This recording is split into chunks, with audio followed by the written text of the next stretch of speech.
तो हम पढ़ रहे हैं क्लास 10 की maths chapter number 5 arithmetic progression, Hindi में कहते हैं समांतर श्रेणी। ठीक है, इसका चौथा सवाल का अब हम करने जा रहे हैं इसका 7th वाला। ठीक है, यहाँ मैंने लिख लिया है 0 -4 -8 -12। ठीक है, इस तरीके से। अब क्या करना है अपने को, इसमें सबसे पहले अपने को क्या करना है, डी निकालना। ठीक है, तो डी कैसे निकालते हैं अपने को पता है। डी निकालने के लिए क्या करते हैं, A2 में से A1 घटा दो, या फिर A3 में से A2 घटा दो, या फिर A4 में से A3 घटा दो, है ना। इस तरीके से हम डी निकालेंगे बार बार। अब जब हम बार बार ऐसे डी निकालेंगे तो देखेंगे डी बार बार सेम आना चाहिए फिर। तो A2 में से A1 घटाएंगे तो कितना जाएगा, A2 कितना है, देखिए ये होता है A1, ये होता है A2, ये होता है A3, ये होता है A4।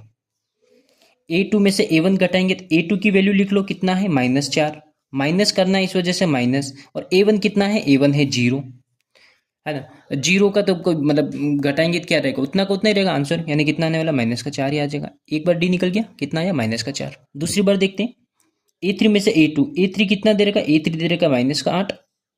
माइनस करना है इस वजह से माइनस लिखा मैंने।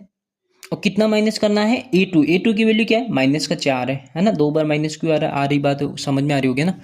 तो ये माइनस और ये माइनस क्या हो गया, प्लस हो गया, है ना। तो -8 है और क्या है, +4। जब एक माइनस होता है एक प्लस होता है तो संख्या अपन माइनस करते हैं, यानी 8 में से 4 को घटा दो, घटा दिया, कितना आ गया, 4।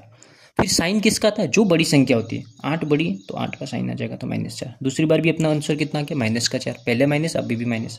तीसरी बार देखते हैं, A4 में से A3, A4 कितना है, -12। माइनस करना इस वजह से माइनस।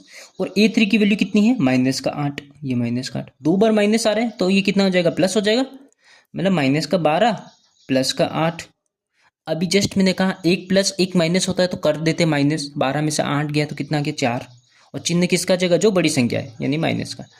ये -4, तीनों बार अपना डी सेम आ गया। इसका मतलब क्या है, अपन क्या बोल देंगे, डी सेम है। ठीक है, डी सेम है या डी समान है हिंदी में लिखना हो तो यह एपी में है। ठीक है, यहाँ लिख लेना पूरा, यह श्रेणी समांतर श्रेणी है, अरिथमेटिक प्रोग्रेशन। अब आगे का पद निकालना है, देखिए 4 तो ही है, पांचवा पद में निकालूंगा। पांचवा पद कैसे निकालते हैं, में A+4D करते हैं, है ना। एक सामान्य फॉर्मूला A+4D करेंगे, या फिर A4 में D जोड़ दो, दोनों ही तरीके। A की वैल्यू कितनी है, 0 +4। D कितना है, D है -4। अब -4 इससे गुणा करेंगे तो कितना हो जाएगा, 4 × 4 किया वो तो 16, 0 का तो कोई मतलब ही नहीं। और प्लस और माइनस गुणा होगा तो कितना हो जाएगा, -16 आ गया। A6 निकालेंगे तो कितना हो जाएगा, A+5D। A की जगह 0 +5, D की जगह -4। 5 × -4 किया 20, और ये क्या आ जाएगा, -। आई बात समझ में। थैंक यू बच्चों।